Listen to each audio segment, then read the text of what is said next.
Magandang araw po Luzon, Visayas, Mindanao sa aking mga kababayan dyan na lagi po nakasubaybay sa ating channel at sa aking mga kapatid sa buong mundo. Mabiyayang araw po sa atin lahat.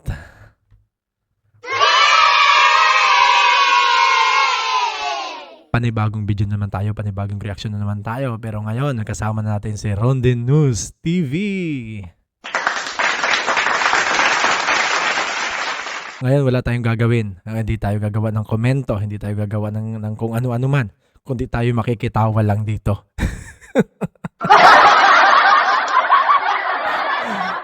Opo, ginagawa ng King Koy ito si Labradog. Ginagawa ng King Koy ni Rondin News TV.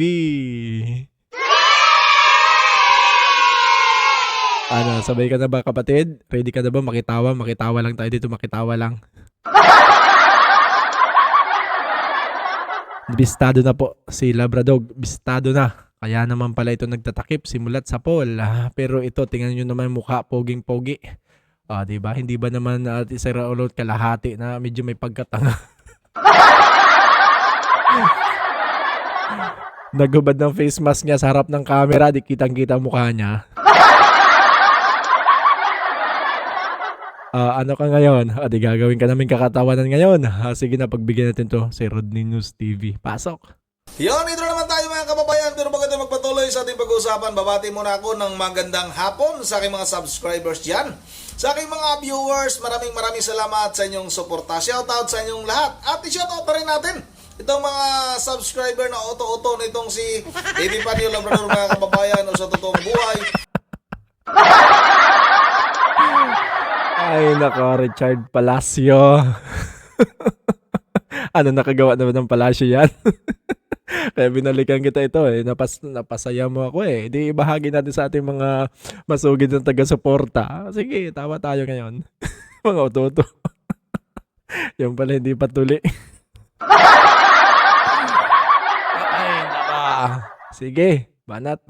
Richard Palacio, meron kasi tayong mga ilang komento dyan na nakikita sa ating YouTube channel na pinagtatanggol nila yung kanilang puon na supot na si Epifanio Labrador mga kababayan.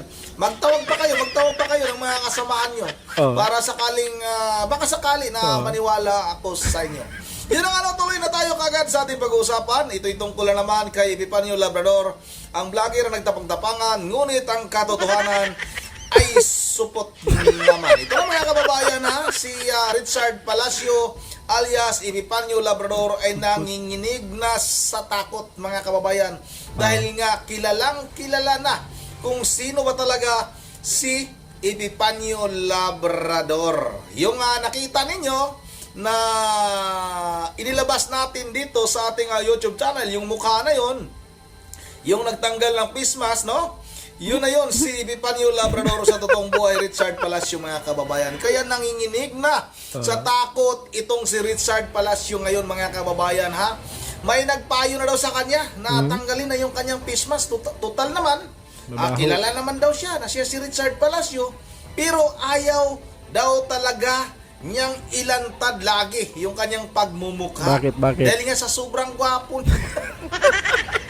ayaw din na makita yung kanyang pagmumukha. Kasi nga, lagi siyang nanglalait sa mga binabatikos niya, kung ano-anong mga mukha, yung kaniyang sinasambit mga kababayan. Pero pala, yung kaniyang itsura pala, ay lagi niyang tatakpan ng face mask. Bakit? Dahil nga hindi kaya-aya. Inamin niya na siya si Richard Palacio. At may ipinakita pa siya na video na napakaikli na pumunta daw siya sa NBI mga kababayan. Huwag mo kaming lukuhin boy. Huwag kami. Huwag ako. Siguro pwede mong maoto yung mga subscriber na mga oto-oto na hinuhututan mo. Pero ako, hindi mo kami kayang lukuhin. Napakaikli ng video na yan. Pwede kahit sino ang kumuha ng video na yan. Tapos pwede mong i-voice over yan. Nandito ako ngayon sa NBI. Nasa labas na ako, hindi ako papasok. Dahil nga ako'y wanted. Ganon, pwedeng mag-voice over. Dapat pinakita mo yung mukha mo doon. Andito ako sa NBI. Ito ako si Richard Palacio. Dapat ganon. Paano kami maniniwala? Napakasinungaling mo. Sobrang sinungaling mo. Kaya kahit anong gagawin mo, hindi naman talaga totoo mga kababayan na pumunta sa NBI yan. Kasi napakaikli ng video na yun. Pwede niyang iutos kahit sino o pwede siyang kumuha doon sa mga nakaraang video mga kababayan kung sino man yung may upload na ganun. Pwedeng kunin yun. Kasi nga, pwede namang i-voice over yun na nandito ako sa NBI, papasok ako ngayon sa NBI pero hindi ko na lang ipapakita itong pagpasok ko dahil bla bla bla lang, ganito. Voice over na lang. Pwedeng gawin kahit sino yun mga kababayan. Huwag mo kaming lokohin, Epipanyo. Hindi mo kami kayang lokohin. Yung mga pangluloko mo na ginawa mo sa mga kasama mo o sa mga subscriber mo, sa mga kamag-anak mo, hindi mo kami kayang itrato ng ganon. Iba kami. At ito may sinasabi niya nakakatawa. Siya talaga ang mukha nakakatawa. Binabaliktad niya pa na katawa-tawa daw itong Iglesia ni Cristo. Bakit daw? Pero ito mga kababayan, ito yung talagang nakakatawa. Sabi niya, ako maaga akong nagising dahil ito, ganito, nagkape ako, tapos naisipan ko na lang mag-vlog. Tapos itong mga kasama ko, tulog pa. Yung mga nagbabantay sa akin ng 24 oras. Saan ka nakakakita nang binabantayan ka ng 24 oras pero tulog? Di ba mga kababayan? Painom talaga ako ng kape sa taong nga. Teka lang, inom na akong kape. Kape ka na nga muna. Paano mo masasabi na normal pa yung pag-iisip nitong si Richard Palacio? Sinabi niya, yung mga kasama daw niya, Bantay. tulog pa. Natulog. Dahil nga, binabantayan siya ng kanyang mga kasama ng 24 oras. Ibang klase yung nagbabantay sa'yo ng 24 oras, pero tulog. Talagang, Mema lang talaga. Ako, ilang araw na ako sumasakit yung tiyan ko sa kakatawan nitong si Epipanyo Labrador. Akala niyo siguro, hindi ko pinagtatawanan ito. Natatawanan na ako bigla. Pag naiisip ko itong tao na ito. Grabe, sobrang sinungaling. Magaling gumawa ng kwento. Kaso nga lang naman, puro palpak naman yung kanyang kwento. Yung kwento niya. Wala naman po, hindi naman Ganito kasi yan, Randy. Yung kwento niya kasi, nagkasalabas-salabat na, yung kwento niya, kontra na dun sa kabila niya na sinabi. Napansin mo, yung mga noon ng kwento niya, nagkakakontra-kontra na.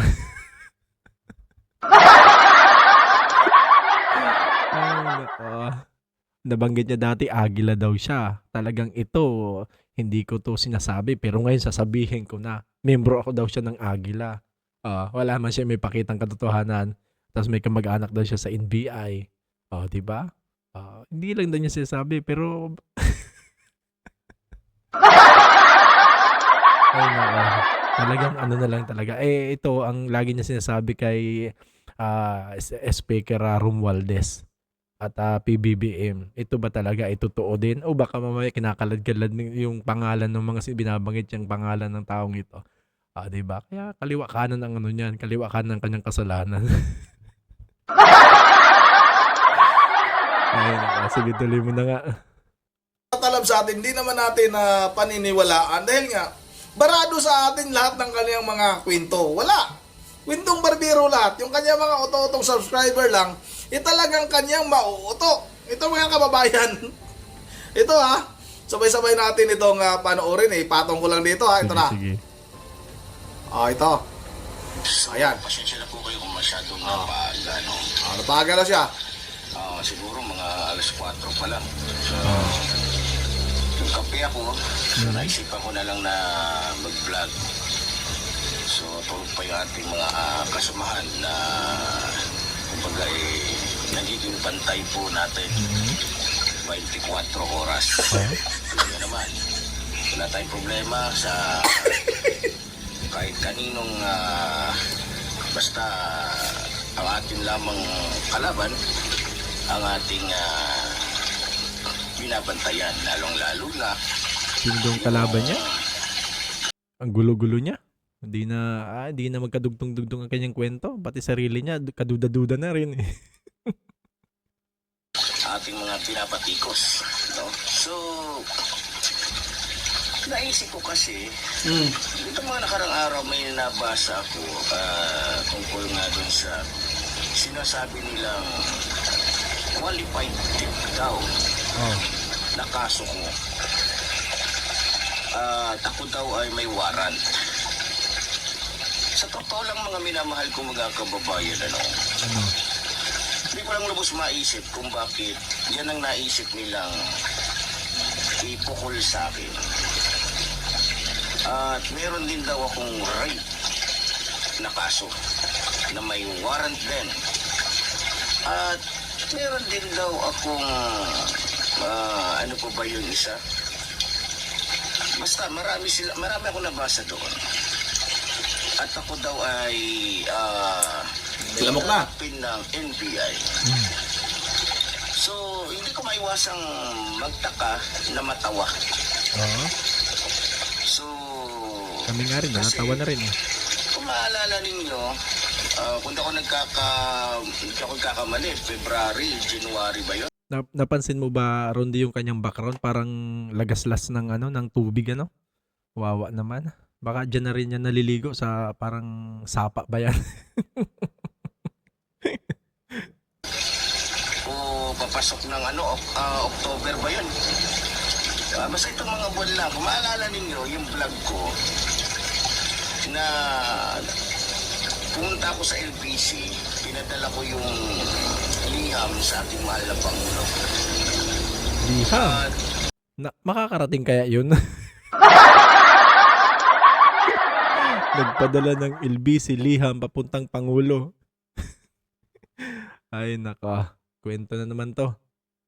Pinakita ko rin na ako po ay pumunta sa opisina ng NBI.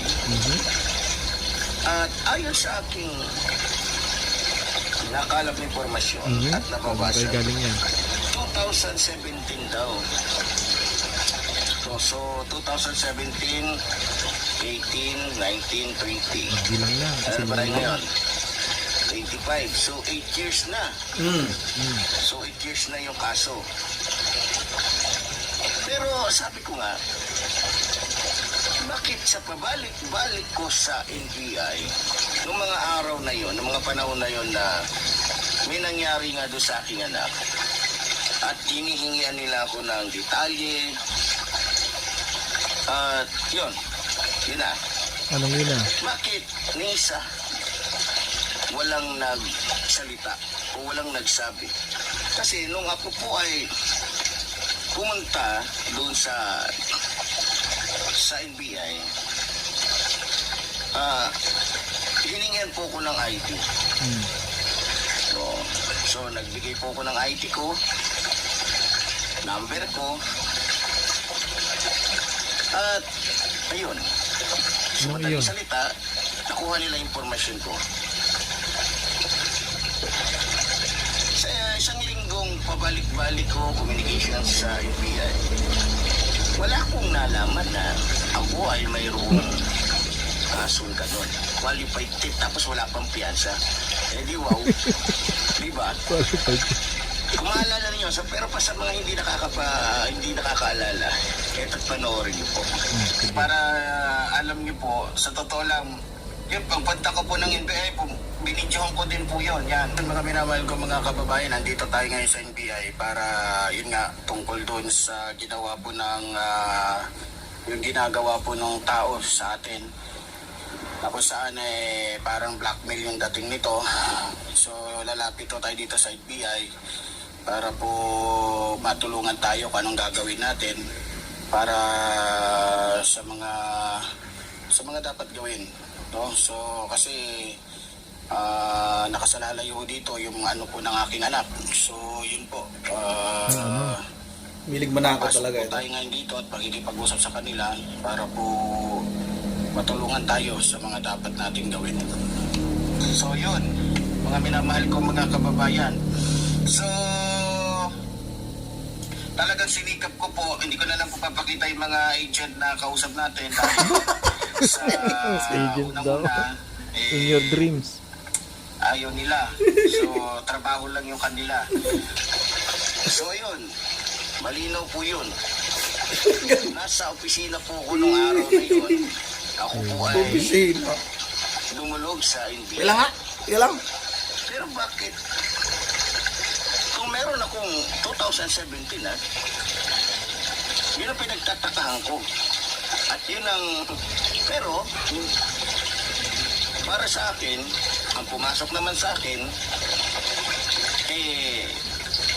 alam ko na.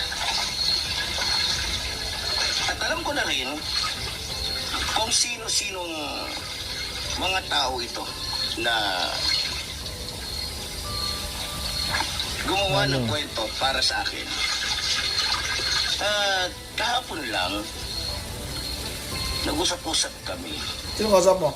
Natatawa din kami kasi sabi nga, alam na yung mukha mo, alam na yung ganito.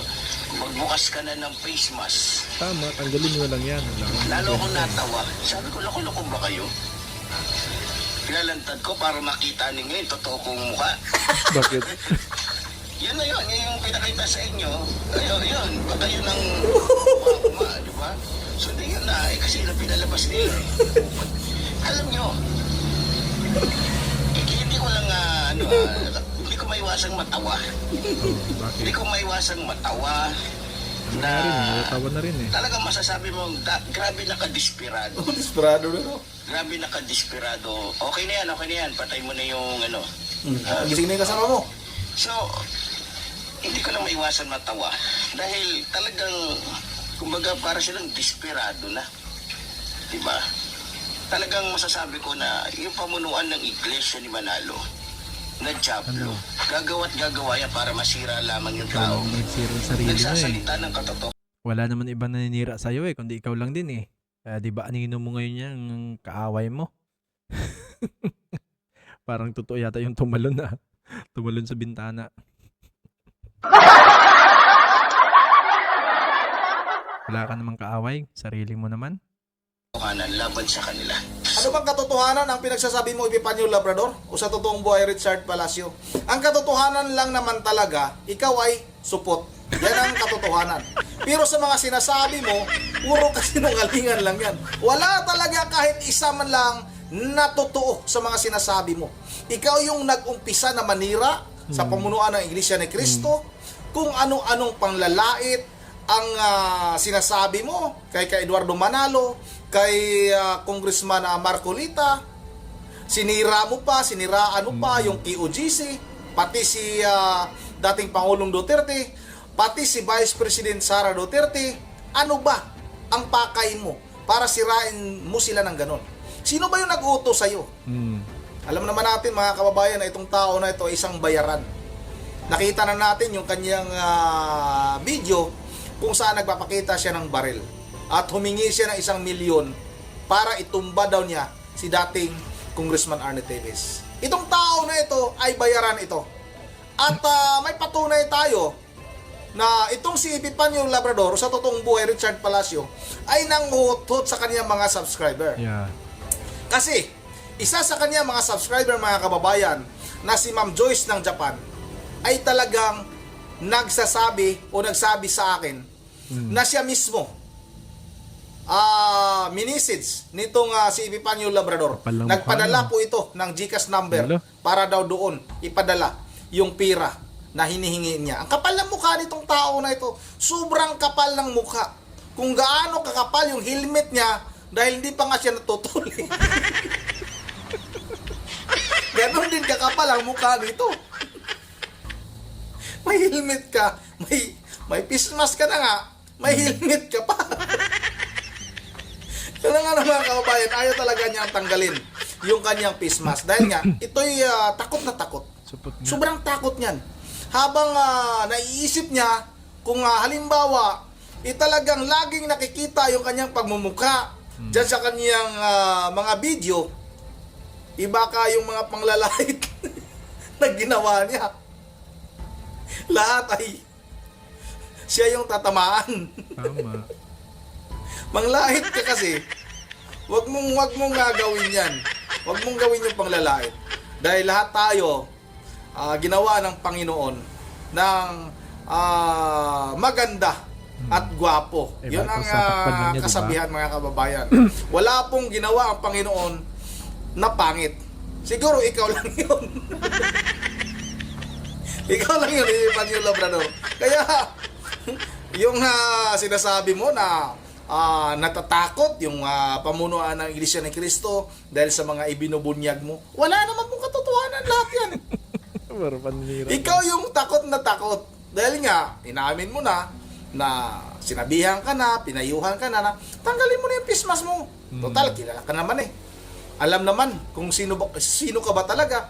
Ikaw si Richard Palacio, tanggalin mo na yung pismas mo. Ano sagot mo? Hindi. Pwedeng tanggalin ko yung pismas ko. Mabubunyag yung pagmumukha ko. Baka pag bumili ako ng suka, pag bumili ako ng asin sa baba ng ating pinagtataguan, baka doon mabugbog pa ako. Talagang mabubugbog ka dahil sa kayabangan mo. Mabuti sana kung bugbog lang yung abutin mo. Ang mahirap niyan, may mga nagsasabi kasi tayo mga nagko-komento dito sa ating YouTube channel na pag makita nila si Richard Palacio, babalatan daw nila, tatanggalan daw nila ng helmet. Hindi, kukurot lang naman daw. Grabe naman yun. Kukurot lang naman daw sila. Tatanggalan daw nila ng helmet. Itong si Richard Palacio, mga kababayan, alam nyo na kung anong klaseng helmet yan. Lagi nakasumbrero yan, pero may helmet pa talaga yan. Talagang yung tao na yan, puro lang yan ngaw-ngaw. Ang katotohanan talaga niyan, talagang napakaduwag niyan. Yan ba yung isang katawa-tawa na sinasabi niya? Yung mga kasamahan daw niya, may mga kasamahan siya na nagbabantay. 24 oras. Pero siya na rin mismo nagsabi na yung mga kasama niya, tulog pa. Iba talaga pag namunggo ang utak, mga kababayan. Talagang sa mga kanyang pananalita, mahuli mo siya na talagang sinungaling siya. Na hindi siya nagsasabi ng totoo. Dahil pag halimbawa, tumatagal na yung kanyang mga sinasabi, hindi niya mamamalayan na siya pala ay nakikita na o nahalata na nagsisinungaling. Salungatan na nga. Ganon si Nagkontra na eh. Richard Palacio, mga kababayan. Yun ang dito lang muna at bago tayo magtatapos ay mag-shoutout lang muna tayo dahil nga may maraming nagko-komento dito sa ating upload kagabi, kahapon, mga kababayan. Shoutout ko lang itong mga bago nating mga nagko-komento dito. Yan yung aso ko, napakaingay. Baka si Richard Palacio, baka nasa labas. Baka nasa labas si Epipanyo Labrador, mga kababayan. Ang ingay ng aso ko, kanina pa maingay yan. Yun ang shoutout na. Shoutout tayo, mag-shoutout tayo. Mag-shoutout tayo kay Gregorio Pinga, Marcos ang sa kanya. Yun, at shoutout na rin kay Mira Flor Soto. Tama ka dyan, kapatid. Maraming salamat, Mira. Excuse me, Mira Flor Soto. Shoutout na rin kay Punga Ming TV. Namanas sa kakatago, atakihin lang yan ng high blood, tigok yan.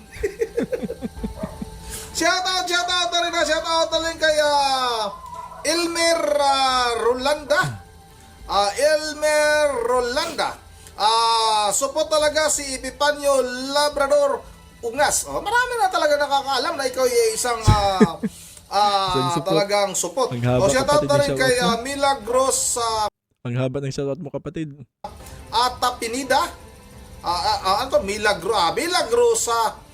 Milagrosatan Pinida. Yun ang itinatago ni Tamba si Asong Aka Labrador, baka mahuli ng mahuli ng City Pound of Dog Pound o Dog Pound. Mahuli daw ng nangunguha ng mga aso. Bawat munisipyo kasi, bawat city, may ganyan talaga na impounding ng mga aso. Ayun, salamat. Tapos muli ang ating talakayang kwentuhan dito kay Rondon News TV at tayo na napasaya na naman itong Labrador na to. na takot daw ang INC pero ang totoo siya pala ay ang takot at ito binulgar nito ni Ronde News TV na supot pa pala ito. Ay, sige, sige. Ito nga, mag-shoutout na rin tayo dito. Ito po ang shoutout na ito ay ito po yung mga nag-comment dun sa ating huling video. Yan, kay Edeline Capuno. Happy watching po from Milan, Italy. O, di ba? Nasa Italy na pala tayo. Hello mga kapatid, magandang gabi po. Galing kay Jima Laurente. Yan. Hello po kapatid, gandang gabi po. Watching from lokal ng Panakan, distrito ng Davao. Wow. Galing po kay Arlene Sakurin from distrito po ng Davao. O, diba? Dumadami na tayo. Good morning mga kapatid. Watching from Hong Kong. Kakatawa naman yan. Sakit ng tiyan ko. Winnie Casimero. Watching from lokal ng Batangas. Yehey. Ito. Kay Rakil Person 8914. Watching from Stockholm. Ano to kakaiba banggitin Kay Raquel Person, watching from Stockholm, Sweden. Wow! Nakarating na tayo sa Sweden. Diba? Dumadami na talaga tayo. Ito pa. Hello po sa inyo. Sa lahat po ng mga kapatid. Galing po kay Aaron Linra. Shout out po from lokal ng Federal Way, District ng Washington State. Wow! Grabe. Ang layo na talaga ng ating nararating. Diba? Washington State. Ang layo na pala narating ko. Kay Imelda Pasqua. Shoutout po kapatid. Kay Juvita Fiesta. Happy watching po mula sa lokal ng Manawag. Distrito ng Lingayen. Wow. Ang layo na pala narating ko talaga. Sige, bilisin natin. Meron pa tayong ilang minuto pa. Ayan, konti na lang pala. Kay Romy Maravilla. Hello po mga kapatid from lokal ng Palayan Bayan, Morong, Bataan. Diba? Kay Milia Roca. Hello po kapatid. Watching from distrito ng Quezon East. Kay Venus Carriazo. Happy viewing po sa lahat ng mga kapatid sa buong mundo. Mula po sa lokal ng Ramos, distrito ng Paniki, Tarlac. Kay Nigina 1228, watching from lokal ng Wan Chai, Hong Kong. Sana all. Sunday Mercado, watching po from London. Diba? Kay Felix Murphy, watching from lokal ng General Nakar, District ng Quezon North.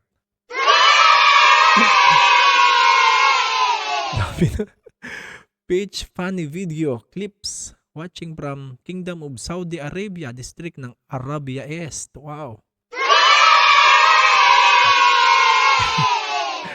Dumadami na talaga tayo. Ayan. Saan pa? Meron pa? Parang meron pa nga. Kay Joveta Caluza. Hello po kapatid, ingat po lagi. Distrito ng Nueva Vizcaya. Meron pa tayong 60 seconds. Kay Ben, lokal ng Ilugin. Lokal ng Ilugin, Metro Manila East. Tama ba?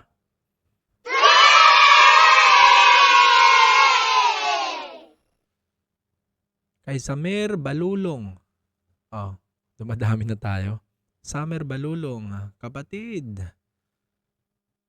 Kauna-unahang ministro, panahon ng Hapon. Ilocos Norte ito, Dagupan. Dati isang distrito pa. Talaga?